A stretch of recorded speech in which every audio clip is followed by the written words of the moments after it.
If you are one of those people that lives by expiration dates, you're going to want to hear this. Researchers say the sell-by, best before, the use-by dates, they have little to do with whether or not our food has expired. In fact, expiration dates are more of a guess by manufacturers when the food might go bad. Angela Pifer is a certified nutritionist with the Clean and Lean Revolution, here to talk to us about our food. Make sure that we're healthy and safe and not eating expired food. So if these dates don't mean anything, why do we have them? Yeah, they're just trying to infer peak freshness, and they're really great for the grocery stores to know how to rotate their foods and keep their freshest foods available for the consumer.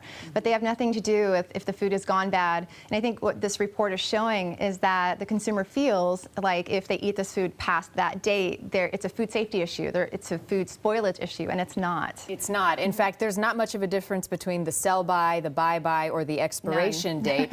So what kinds of waste is this food creating? I mean, this is a lot of money lost, a lot of food, food thrown away. Absolutely. $157 billion they're estimating annually as waste. And what this report showed is that 40% of the food that we're producing annually that is good to eat is being thrown away.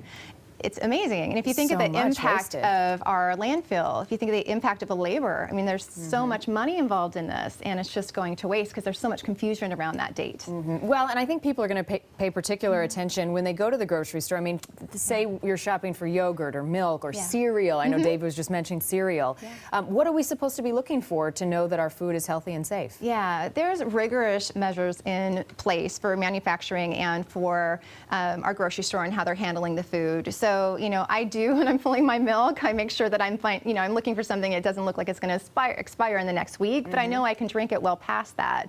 So I would just look for the freshest, look for visually when you're buying your meat, you don't want anything that's brown, you want it to look fresh and whole, and then properly temp control it when you get home. You keep it in the fridge and don't let it sit out on the counter. Sure, yeah, obvious things. You know, you mentioned this is a moisture issue. Food goes bad if it has moisture. How does that work, and what do we need to pay attention to? Yeah, so completely separate from the best by or sell by date. What we're looking at is, when we're looking at foodborne illnesses, bacteria on food need a few things to grow to the level that it's actually going to cause a foodborne illness. So we're looking at time. We know it's a window of about 2 hours, and it's got to be at a certain temperature. So under 41 degrees, refrigeration and freezer, and over 140, bacteria doesn't grow. So if you allow something to sit out on the counter, say milk, you pull your container out and you let it sit out on the counter for 2 hours, and you bring it up to room temp, for 2 hours you're giving that bacteria the chance to grow, and it would grow to the level that it might cause a foodborne illness. So when we look at packaged foods, say like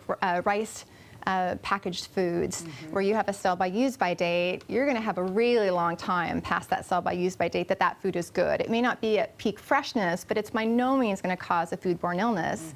And I would even say that, food is going to taste bad, look bad, smell bad, long before it's going to cause a foodborne illness if it's been properly controlled. So you go on vacation for 2 weeks, come back, you grab your milk out of the refrigerator, and you go to pour it and it smells sour. It's become unpalatable. It's gone sour. Even if you did drink some, it's not going to cause a foodborne illness because you've properly controlled it. Bacteria can't grow under 41 degrees. So look for the obvious signs. If it doesn't have any moisture, so your cereals, your canned goods, your rice, a lot of things in your pantry, you can keep there for a while, and when in doubt, throw it out. Absolutely. But not all the time. Not all the time. Use your smell, use your senses. Use your senses. Angela Pifer, always good to see you. Thanks for your advice. David?